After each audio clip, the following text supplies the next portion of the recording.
Hello, everybody. My name is Tammi Hoerner, and I'm a Colorado real estate agent, realtor, and healthy home advocate. I have a mold story, and I'm a toxic mold survivor. I've been inspired to create a space where my community of fellow survivors and those who are currently navigating the journey can come share their stories without the story and lessons being tied to a product or service that you, the observer, need to invest in order to learn from or contribute to. I'm here to create a platform where people can be heard, where the stories are often heartbreaking, overwhelming, and honestly, they can be very scary. We can hold these here. And the audience, you, can hear unedited, unfiltered, and real stories of people from all over the nation who are currently or in the past combating the toxins that are natural and unnatural in our environment. You'll hear about their journey, where they are today, and learn from them. So I thank you for joining us, and I ask you to listen with an open heart deeply and so let's see what happens with this. Today, I have a special guest, my friend and fellow professional locally, our well-known local educator and specialized mold inspector, Jessica McQuade. Jessica is owner and operator of Mold Ease and Mold Mentor. What you might not know about Jessica is she is also got a story with mold, and that's what we're here for today. So without further ado, Jessica, hello. Hey, Welcome. thank you so much. Thanks for having me. I'm not going to waste much time. I think it would be really important to kind of lay a foundation if you'll share with us just a little bit about who you are. Sure. Um, that's a big question. Who am I? I don't know. So yeah, as you mentioned, I think who I've become is very much about the work that I do. And I'm sure we'll get more into that, how I got into it and why and all that. But yeah, I mean, today I'm first and foremost a mom.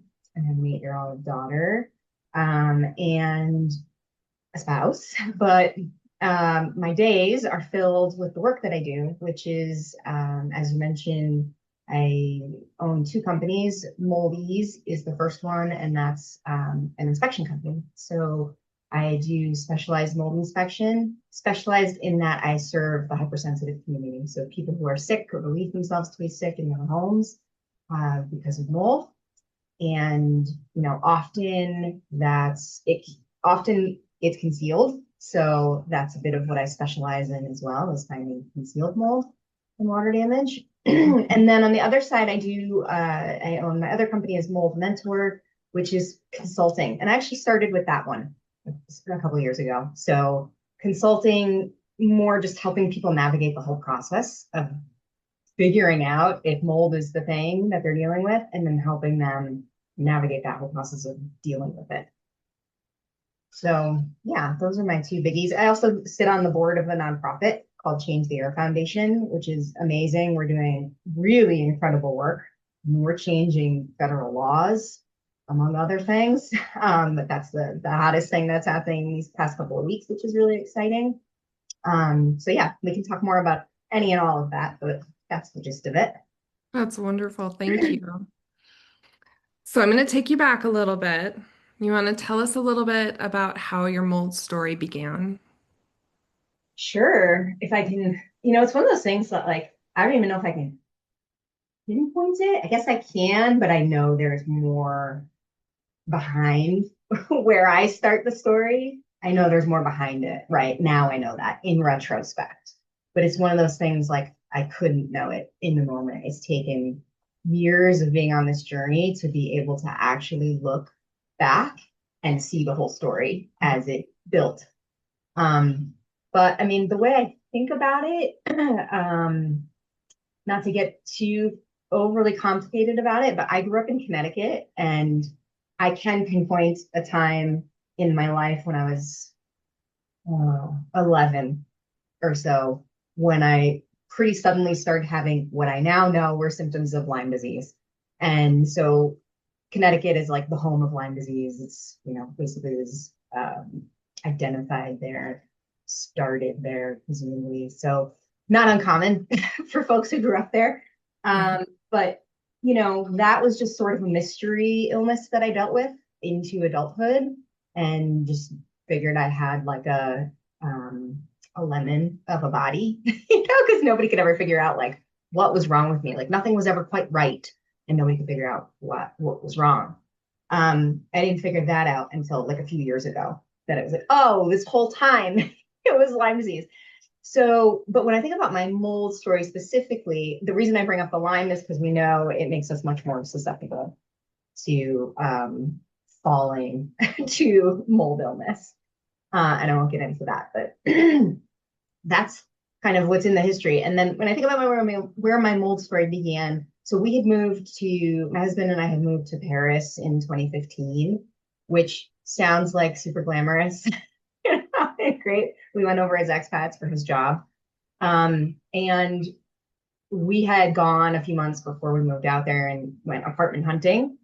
And the market in Paris is like extremely competitive, right? Like we had a list of properties. We were with a realtor. We had a list of properties that we had kind of picked out to look at. And as we're driving from one property to another, she's getting phone calls like, "Nope, it's rented. Don't bother coming. Oh, I already rented it. Don't come." And I was like, "Oh my god, oh my god." And we had to find a place. Like we were moving on X date. We needed a place to land. So we picked out the apartment, blah, blah, blah. So a few months later, we move out there. And I remember opening the door to the apartment and just getting hit with like a wall. It felt like a literal wall of like mold smell. And I was like, whoa, it's moldy in here.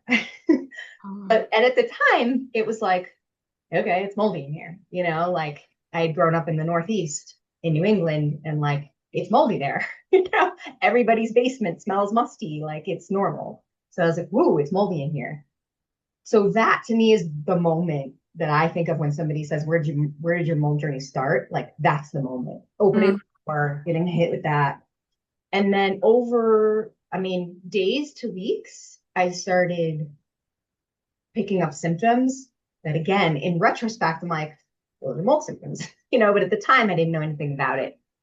And the symptoms were so, and we can talk more about this, like the list is so long. Like I compiled a couple of years ago, I was working on a presentation that compiled the list of all the symptoms that I had experienced myself, seen in other people, got off of all the websites where they list them and all that. And I got up to 99 oh symptoms. my gosh. Like it's because it hits everybody differently, because it's an inflammatory Yeah. disease, right? An inflammatory syndrome, right? So whatever part of your body it decides to, affect, that determines what kind of symptoms you're going to experience. And so when I was like experiencing these things, I knew something was up, because I was like, ooh, like I'm really having a hard time processing. Like I had to relearn French. I had already spoken it years ago, but I was like, this is really, really hard. And I had this ice pick headache. Like it literally felt like there was an ice pick in my head, and it would not go away. And I started getting very anxious, and like very quick onset, right? I said days to weeks. So in days to weeks, I'm like experiencing brain fog, ice pick headache, anxiety, like really heightened. And I'd never had anxiety before. And I was like, what is this? Mm, Depression. And I chalked it all up to like, well, I just quit my job and moved to another country. So obviously, like this, I'm using my brain. That's why I have the headache, because I'm trying to speak another language and, trying to access information that's from like 20 years ago on how to speak it. And, um, of course, I'm a little anxious, a little depressed. Like it just blew up my life, right? And it was raining every single day. And like, this is hard. I didn't have any of my stuff, right? It took months for our belongings to arrive. And so it was like, well, this is hard. So of course I'm experiencing all these things. I stopped sleeping, insomnia. So basically that we were in that apartment for about a year, 10 months, I think, before we finally got out of it. But there were like multiple leaks in the apartment. There was very obvious water damage. There was a ventilation problem, blah, blah, blah. Um, Long story short, we were there for almost 5 years. And the whole time I was picking up, like slowly but surely picking up symptoms. And then after about almost 5 years over there, we had an opportunity to move back to the US. And we had an opportunity to move to Colorado. And I'm like, let's do that. Let's go somewhere different. I had been from New England, my husband from Chicago. I'm like, all right. We had moved around a bit before. And so we thought, yeah, that sounds great. And I needed sunshine. I was like dying for sunshine after living in like a rainy, gray climate for that long. So we moved back, and that's when I really like crashed and burned. So we moved into Oh, this beautiful house. At the time, it was 15 years old and really well maintained, no obvious issues. We had an inspection, the whole kit and caboodle, right? And it was like good, solid house. Um, we moved into that house 2 weeks before COVID lockdown in oh, 2020. So we moved in, started shopping for stuff, went into lockdown, and basically I didn't leave the house for, a year. right. And I had a little, my daughter was like 2.5 at that time. So, I was home, momming, not leaving the house. And over that year is when I like completely crashed and burned. I mean, I went from like a handful or two of symptoms to I think 36 symptoms that were like distinct, like 36 different, like what is going on with my body. And I was seeing this GP, and every time I go and see her with a totally different symptom, that was like, and they were all you know, um, like life altering symptoms, right? It was like, I have a lump in my throat that's like so bad, I can't swallow. And I feel like I'm choking and I can't like read bedtime stories to my kid. And, like I haven't slept in 8 months, like more than like 2 hours a night. And I'm trying to think of the biggies. Every time I squat down with the 2.5-year-old was a lot. Every time I squat or kneel, I pass out. It's like, for a few seconds, but I'm like losing consciousness for a few seconds every time I kneel or squat. That's POTS, by the way. Um, and it's just like things like that, or like my heartbeat is so irregular, and every time I lay down to go to sleep, I'm not sleeping because my heart's racing and pounding in my chest, and so finally this doctor asked me, have you ever lived in a moldy building? And I was like, yes, this apartment in Paris was very moldy. And she was an MD who was studying functional medicine. And I think she must have like just gotten to that part in the curriculum where she was like, "Ooh, I wonder if this particular patient is dealing with this," right? So that set me on the path.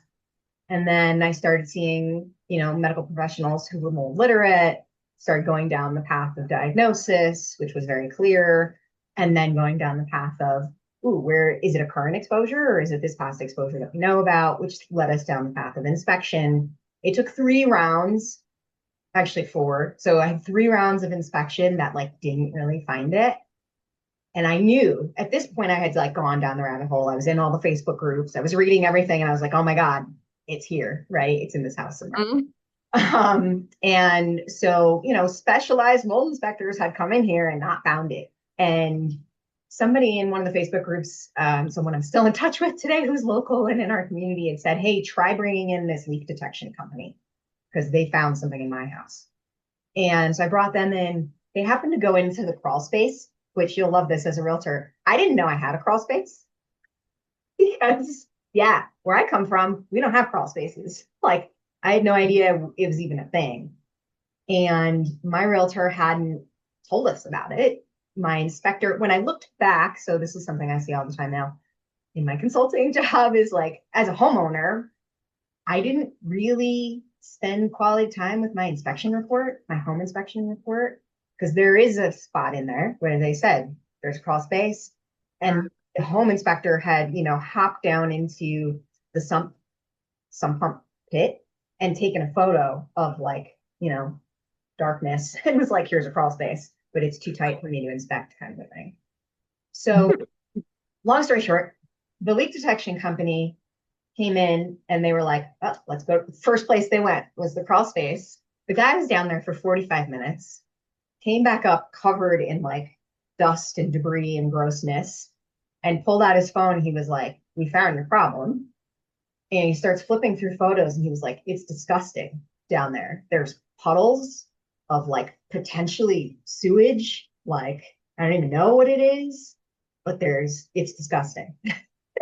So that started the journey of remediation. And once we started getting to remediation, we had the inspection company had found a few spots where it was like, "Ooh, this looks really questionable."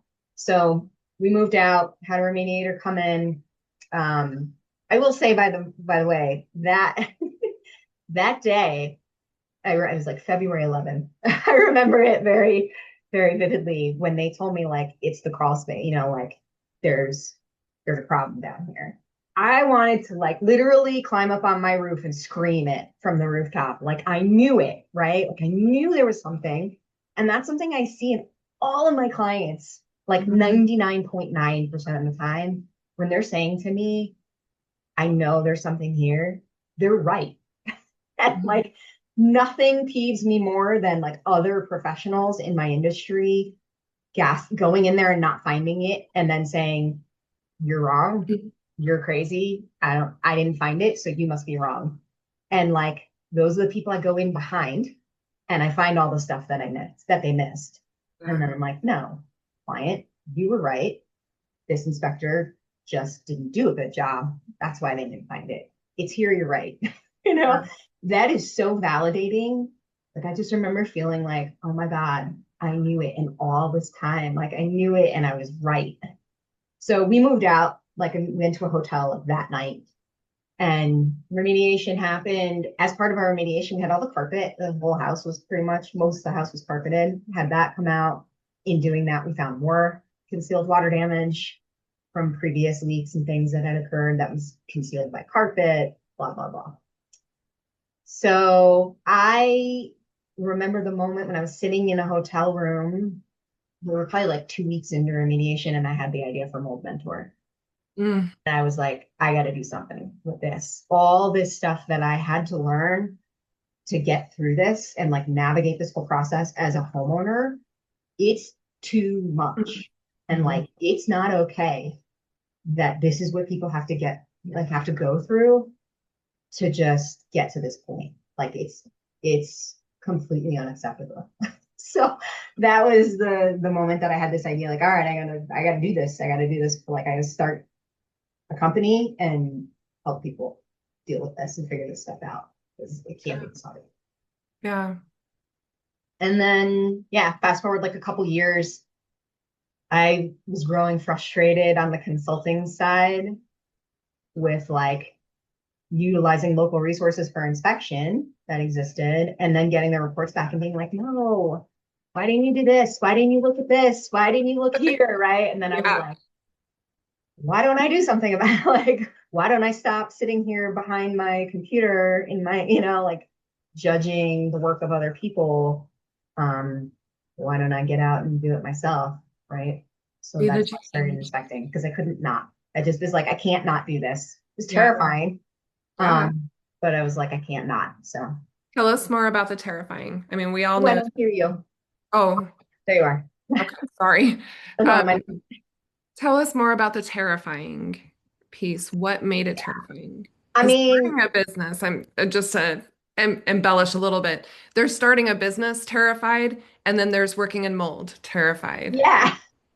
I think it was both a little bit. I mean, I think I had conquered already starting a business, which was never like I was a corporate America kind of person, right? I worked in HR in corporate America for like 18 years. Never had any desire whatsoever to be an entrepreneur or start my own business or any of that. Like, in fact, I was like, I would never do Mm. that. um, but then when I had this idea for Mold Mentor, I was like, I don't have a choice. So guess I have to do this. Like it just felt that's how it felt. Like that's how it I landed. get Like, it. all right, I guess I'm doing this. Like I have no actual desire to do this, but I Mhm. feel so compelled to do it. And I'd never really experienced that before, not to that degree and not with like a job, where I was just like, wow, okay, I have no choice. And Yeah. I don't know how to do it, but Yeah. I'm gonna have to figure it out. So I had already kind of crossed that bridge around like the fear around starting a business with mold mentor. So when it came to moldies, I was like, okay, I know how to do this. I can do that. But the terrifying part was really about facing my fear head on, um, that being mold, because, it tried to kill me. Like that was very much how I felt about it and I still do. Um, and so facing that directly and like literally going out there and looking for it in person was pretty terrifying. Also, I think another huge piece of it was like, how am I going to do this without getting sick? Mm, It took me years to recover the whole time that I was doing Mold Mentor. I was recovering. And some people, I do have some clients, I've worked with like thousands of people. So like I've seen it all, right? And some people, I've had clients who move out and within days, they're like significantly better with yeah. no medical intervention, no nothing. They're just like, just needed to be out of the exposure that made them sick. And then they start healing, which is amazing. And I love that for people. Yeah. And then I have people at the other end of the spectrum, like myself. It took me like a year and a half to be like, I think I'm starting to feel better, and like, it's taken years to get to the point where I'm like, all right, I'm mostly functional. And like, I don't know if it gets any better than this, hopefully. But Hopefully. yeah. So that was, I think, probably the biggest part of it was like, can I do this without getting sick again? Because that was terrifying. I mean, I literally wrote my will Oh my gosh. Yeah. right before that. We actually like started finding substantial stuff in the house and went into remediation. Like a few months before that, I sat down and was like, I'm pretty sure I'm dying. Like, I mean, it just felt like every system of my body was starting to shut down in one way or another. Um, and it was really scary. I mean, like beyond, I don't even have the words to explain how scary that is. Especially, my daughter was 4 at that point. Yeah. Like, no, I can't. And I was like 40 something, early 40s. It was Yeah. like, this can't be happening. Um, so that was it. It was really more just like, how am I going to do this without getting sick? Yeah. Because I have to do this. So how am Yeah. I going to? Yeah. And how do you do it? What's most Wear im- a lot. Huh? what's most important? Yeah, I wear a lot of PPE, Mm, personal protective equipment. Um, and even so, I wear what's called a PAPR, which is like PAPR. It's like the most advanced respiratory protection that exists, short of an oxygen tank, literally short of scuba gear. Um, and so it's a there's a it's I should show you a picture. So I have like a helmet on my head with a tube that runs to like I call it my jetpack. It's a big filter that I wear, like that's on a belt. And okay. it's a powered system. So there's air being um, drawn in through the filter, which is a HEPA filter. It's being drawn in through the filter and then comes through the tube and then into my helmet. And it puts my head under. So it's doing two things: putting my head under positive pressure. So when we talk about remediation, we talk about negative pressure. And so negative pressure keeps stuff. So if you have a containment and you have negative pressure set up inside the containment, that keeps air from going out. So if Hmm. I have a head under positive pressure, that keeps stuff from outside from getting into my helmet. So if I'm in the immediate vicinity of mold, it shouldn't be able to easily like get into my head, like where my head is, because my Yeah. head is under positive pressure. So it's like protective in that sense. And then the air that's coming in to put my head under positive pressure is filtered heavily. Now, Okay. and then I also wear like a Tyvek suit, Hmm. or like a thicker, more plasticized kind of Tyvek suit. And that's with a hood and booties. So it's head to toe coverage. And I put the hood up under my helmet. And so then I wear gloves like nitrile, 6 or 7 mil thickness nitrile gloves. And I tape, it's pretty ridiculous. People watch me get dressed and they're like, whoa. I tape the suit to the gloves So I'm basically like fully sealed up from head to toe. And the only thing that should be getting through is the air that's coming through the HEPA filter. I will say I still get symptomatic through that sometimes, which is pretty impressive. I'm like, wow, my body's pretty impressive, I will say, because to get symptoms through all of that is pretty ridiculous. But just speaks to the level of sensitivity and like what our brains and our bodies are capable of doing, right? Yeah. So yeah, I mean, it's the best I can do. I do find now that I'm like mostly recovered from the original illness that when I do get symptoms, they're pretty acute. Like by the time I leave the house, they're gone. Sometimes even just going out of the room is enough. But I'll get like nauseous, usually like nausea. I'll get like dizzy, or I'll have just like a brief period of being like, ooh, I feel like out of it, like drugged. Yeah. I'm like, okay, there's something Yeah. here. Yeah. Positive news, like there have been many cases where, we do the initial walkthrough and I'm like, okay, cool. So basement's a problem, master bathroom's a problem, which, unfair advantage, I would say, compared to other inspectors. Yeah, sure. Yeah. You got internal signals going off. Mm-hmm. Yeah. Wow. Talk to me about your healing process a little bit. There's an image out there that Dr. Jill Krista published in her books, Break Mold. It's in great book. And it's like the path of healing. You think it starts off going like this, and you think it's just going to be a straight line up, and then it's like, Yeah, totally. yeah, it was that, right? It's been very much that, where it's like, there's a couple things that come to mind. Like when I first started working with a medical practitioner who was mold literate, and I remember, early on, I was getting a lot of like Herxheimer reactions, which is like you go too hard too fast and then you get sicker, right? Mhm. Like maybe you take whatever, a medicine, a supplement, an herb, a homeopathy, whatever it might be, and like suddenly you get worse. And I had a lot of that in the beginning. And I remember my personality, if you haven't gathered already, it's like, I just go, I'm like, go, push through, right? Like, I'm kind of a go hard or go home kind of person. And it's just my personality. And I remember her having to drill into my head, like, you don't have to, no, like, it doesn't work like this. Like, you're literally making yourself sicker by trying to push through a Herx reaction. And like, it's a sign that you need to back off and go slower. So I'm one of these people that like, normal dose of this herb or whatever is like 30 drops twice a day.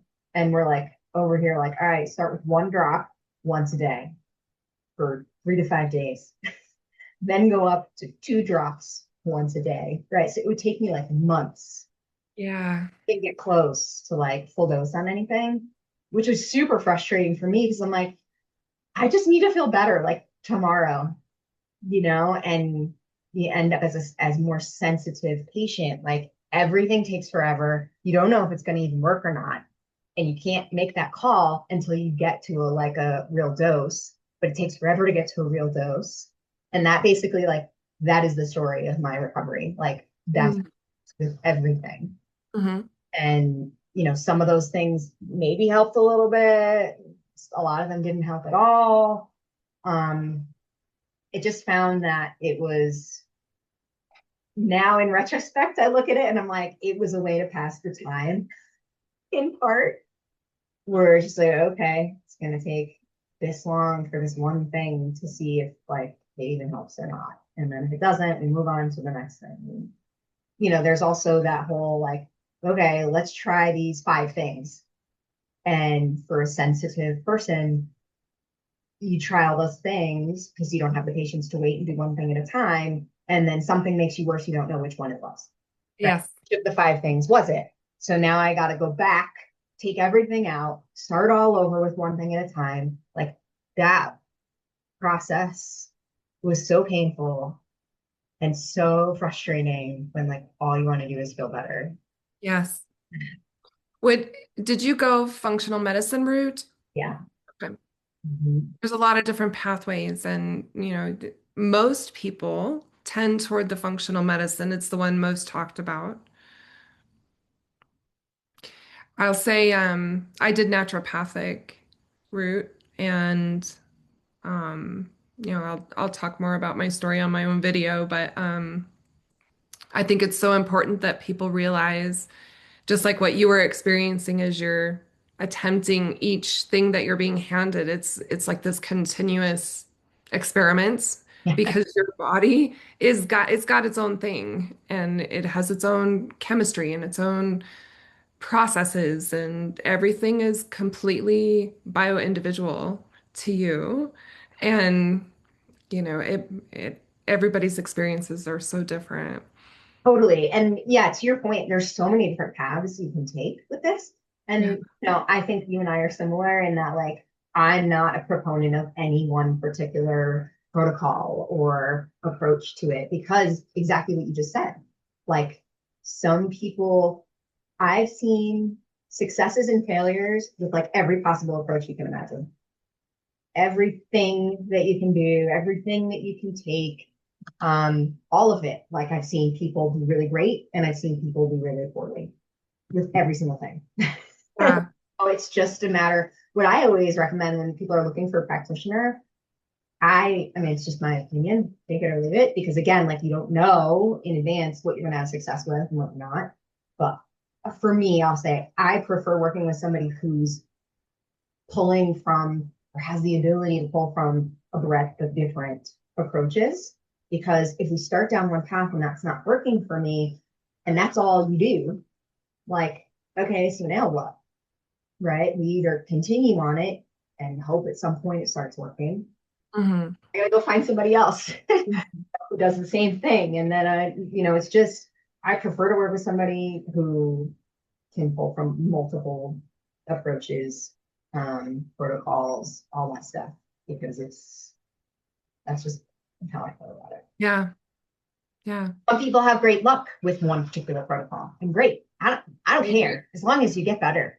As long As as you long as to go to do. that image from Dr. Chris's book, like as long as you and my practitioner told me this as well, like as long as you are generally feeling better over the long haul, right? There might be Yeah.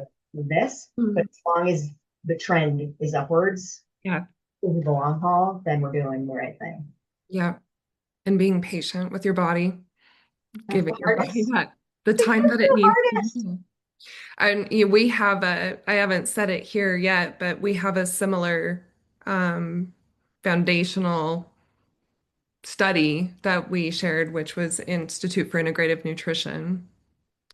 And one of the things that I remember hearing a lot at the time is, there's each person has their own pace and their own process, and it took you a long time to get to where you are, and it's going to take you some time to get out of it and to recognize that about our bodies. It's not overnight. We're not fixing symptoms, we're fixing the illness, which is the underlying piece. It's going to take a hot minute to get it out of your body, and it's okay. Yes. And I remember my practitioner saying that to me as well, saying like her saying, it took you, 30 years to get this sick. Like you're not going to get better in 30 days. Right. It's just that's not a realistic expectation of what your body Right. can do. And that was a big like, whoa, okay. And I think about that a lot, especially when I think about when I look back now retrospectively, and I'm like, oh, okay, yeah, I've been like sick since I was 11. Yeah. uh, Yeah. like, hey, you can only expect so much of this body, given what it's been through. But I also am not like gonna give up, right? I'm not like, all right, I guess I'm just gonna feel like crap for the rest of my life. Like that's not acceptable either. So Right. I just keep chugging.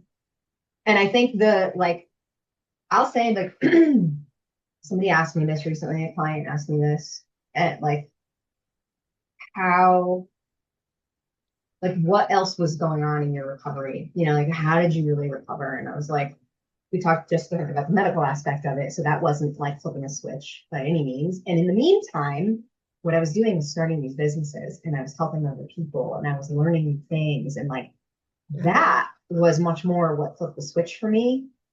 Because before that, I had spent, 7 years wallowing in all my symptoms. And understandably so, right? Because I was like, I can't breathe. Like Yeah. I'm breathing and feeling like I'm not getting any oxygen into my lungs and I feel like I'm dying. So like, yeah, those symptoms are big and they're really hard. You're not just like, oh, let me pick up a book and distract myself. It's like they're so overbearing and they're so, I don't even know what word to use. Like they're just so intense for some people sometimes, not everybody. For me, they were so intense that it was like I couldn't think of anything else. And it was like, and then when you start getting into like brain training and stuff, like my brain had been trained into all I could think about was how sick I was and Yes. how bad I felt, Yeah. how miserable I was, and how exhausted I was. And like that was the story that was playing in my brain day in and day out, every second of every minute of every hour of every day. That's what was going on in my head. And there was no room for anything else. Yeah. And so breaking out of that cycle was a game changer for me. And it took something big. It took this commitment to like starting a business and helping other people to get out of my head enough to start making forward progress. And I think that's a lot of like what's behind limbic retraining, limbic training, brain retraining, I'm going to call it. Like there's some of that going on in there because we know that's how our brains work. Yeah. Like neuroscience, whatever Yeah. you train your brain to get stuck on is what it'll be stuck on. And those pathways become easier and easier to follow. So then we get stuck in it, right? We can't Yeah. get. So yeah, I think that was like the biggest game changer for me. You had said that you're feeling mostly better. If you were to do like the out of 100%, what percentage are you at? Yeah, I know that because I think about it. I've Hmm. been stalled out at probably like 85. I toggle between like 85 and 90% at best over Hmm. the years. Yeah. And, I've continued to chip away at like, what else can I try? What else can I do? Because, it's not good enough. Like, I don't want to be stuck at 85%. Uh, Yeah. and, I don't know. I don't know how much of that is chronic Lyme. I don't know how much of that is exposure. I don't know how much of that is my limbic system. Right. I'm always checking my, not always, but like, I keep a close eye on my house, Yeah. like, just to make sure. And actually, I just found a couple months ago, I, in my ensuite bathroom, there were baseboards. I mean, the amount of water damage on it was like a millimeter at the very bottom and like this long. Yeah. So minimal. And I've known about, I mean, it's been there since we moved in, since we bought the house in 2020. And I've had it in the back of my mind, like I should probably pull those at some point. But I was like, oh, it's so minimal. Like, there can't be anything there. There's no other damage, blah, blah, blah. I've inspected the crap out of my house.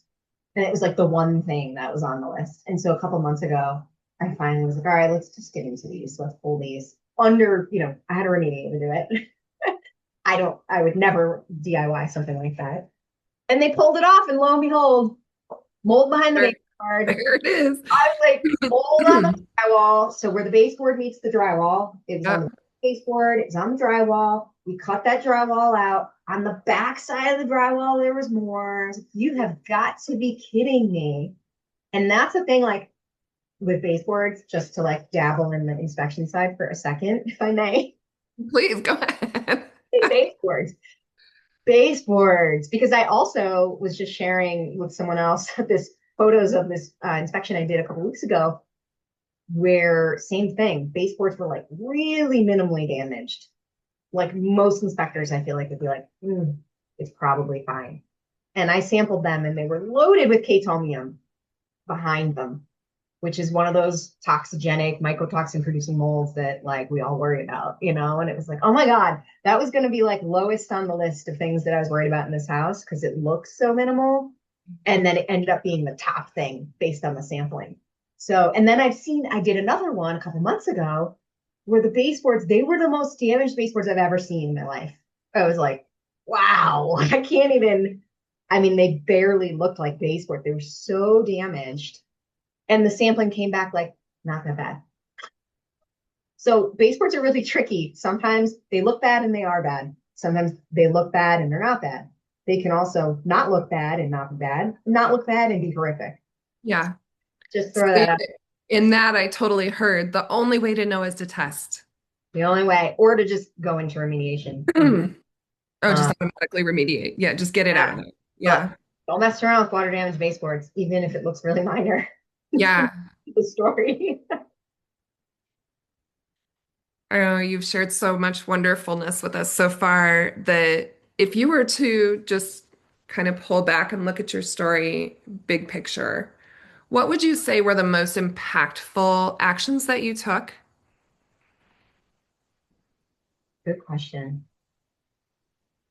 I think first and foremost, if I go like chronologically, it's not giving up, like trusting myself and knowing that there was something wrong and like continuing, like pushing through some people telling me there was nothing wrong. Hmm.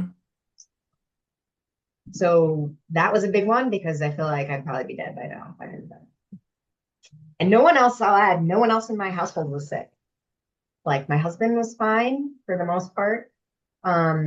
Certainly not dealing with what I was dealing with and not dealing with anything that was even like worth seeing a doctor about. Right? My 2.5 year old to 4, when we lived in this house, nothing, no symptoms at all. To this day, she's never had any. So yeah, I think that like really believing in myself and like not gaslighting myself, which I've done intermittently, which I think we all do. Tired of like standing, being our own advocates. It's exhausting, especially in the face of other people being like, no, you're wrong and crazy. Um, and same with the medical side, Mm.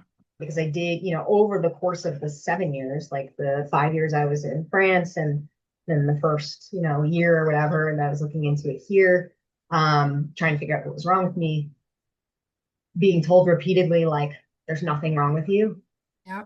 meaning like there is though. Like I know there's something wrong with me. So that's a big one of like not giving up on yourself and trusting yourself and persevering when you know something's wrong. Um, what else? Obviously for me, starting these two businesses was really big and it's been very empowering for me. Once I got past the terror part of inspecting, um, it's very empowering and like in so many ways, like for me personally, for me professionally, but most importantly, like for my clients, that I can be the one that delivers that news of you've been right this whole time. Mm. The evidence, here's what I saw, here are the lab reports, it's here. Like that's huge. And it's just, that's so fulfilling for me. And to have something be like fulfilling and nourishing Mm. to the soul after being depleted in like every facet possible, physically, emotionally, spiritually, like all the ways, right? Like mold does that to us. It just sucks the life right out of you in every way. And so to be nourishing myself in some way, shape, or form, and nourishing myself with empowerment and with the satisfaction of helping other people, I think those are big. Mm. Yeah, for real.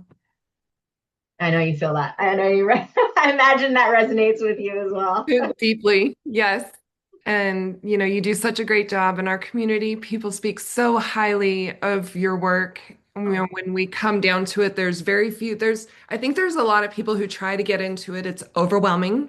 There's a lot of legal gunk. And you feel like you're walking through muck when you decide to do this professionally, whether it's inspecting or real estate or, navigating, trying to create courses to guide people or, whatever piece it is that you're doing. It's like you're picking up something that is so gray and so Mhm. fluid, it's continuously changing. It takes a strong heart and a clear intention and commitment, to persevere. And so I honor you. I see you. Um, I'm honored to share this space with you, and I'm so deeply grateful for your work in the community and for sharing here with us. Um, I have one more question for you. Yeah, I would just like to say that I feel the same about you, and all the feedback, all everything you just said, like same about you. Back at you. Thank you, Jessica. It is really fulfilling. Back when I was coaching, someone had brought up the book, The Hero's Journey by Joseph Campbell, Dr. Joseph Campbell. We all do it in some way organically. It's a human dynamic that we go through. But to make the choice to do it in something that's so complex and risky, it takes a lot. And Yeah. so, I mean, it's a real thing. Um, the question that I have for you is, if you were to give the people listening to your story one piece of practical advice, what would that be? Um, oh, so tough because it depends on like where people are in the journey. Hmm. Yeah.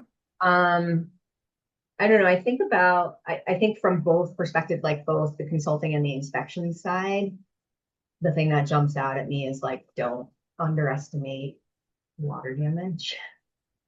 I know it's not very deep. Oh, isn't it though? I mean, honestly.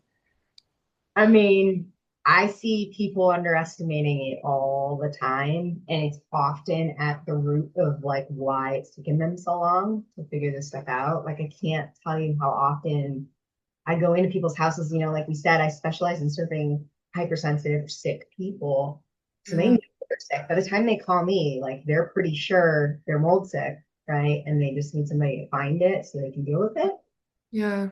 Um, it's often that we do an intake before we go in and we ask all these questions. What do you know about the house, right? The history, what's happened? Has this, and they'll say, nothing, nothing. I don't know about anything until we get to the part when we say, okay, what about, have you ever had a toilet overflow, a sink leak, the drain for a sink under the cabinet leak, a washing machine, a dishwasher, a roof leak? And then they start, oh, yes, actually, yes, yes, yes, yes, yes, yes, yes. Like it's so off the radar for people. Like it's just a societal, it's where we are, like as a Yeah. society. Yeah. People write it off, underestimate it, normalize it. And even in our climate, we're in a high desert, super dry climate, right? Like my house sits at like 20% relative humidity most of the year, Yeah. at best 25. Like, and, I'm busy and I'm finding mold in 99% of the houses we inspect. Yes. Of that, I'm finding toxigenic mold in like, I don't know, 80%, maybe more. Yeah, 88, I would say 80 to 90% of the time. Like, so that's because of things like I just listed off. It's water events, it's leaks, it's water intrusion, it's things that happen in day-to-day life that people just put out of their minds. Oh, I wiped it off. Yeah. Or just don't understand like what remediation actually really needs to look like, what clean Right. a water event needs to look like. Oh, we put fans on it. Okay, well, that's not going to dry where the baseboard meets the wall. Yeah. I go in a lot of times, a lot of my inspections are after remediation's already been done. We Right. had an event where we had a company come in right away. They dried everything out. And then I go in, I'm like, cool, you have mold here, here, and here from that event. Even though it was professionally mitigated by a water damage restoration company, they didn't do enough. Yeah. And now you've mold 4 years later. You still have Yeah. from it because it doesn't disappear. that's the other thing. People think like I stopped the leak, so now it's no longer a problem. And it's like if mold grew, which it can do in like a day or two, Right. it doesn't magically disappear when you stop the source of water. Once it Right. now it's there, it can be there. It'll be there in 100 years. Yeah. It doesn't disappear. So Yeah. just like that whole understanding it better, like Yeah. educating ourselves just as like general consumers, like general public. Yeah. We got to have this on our radar. We need to understand it better. And that's why I'm such like a, you know, I try to do as much work as I can around like education and raising awareness. Change Yeah. this nonprofit I work with, Change the Air Foundation, does an amazing job of that. Yeah. Well, They have some great resources on their website, right? mhm. Yeah. Yeah, I mean, from top line, like here are the basics to like, oh, you want to go deep and get technical? Let's do it. Yeah. So we That's can, awesome. yeah, we kind of serve the needs of like the whole spectrum of where folks might be understanding this stuff. But it's Yeah. important. Don't underestimate it. It's way more common than people realize. Absolutely. Mm. This has been so valuable. Thank you, Jessica. Thank you. If people want to get a hold of you, how are they going to do that? Okay, so on the consulting side, that's Mold Mentor LLC is the name of the business, and I consult nationally, internationally. It's all virtual. So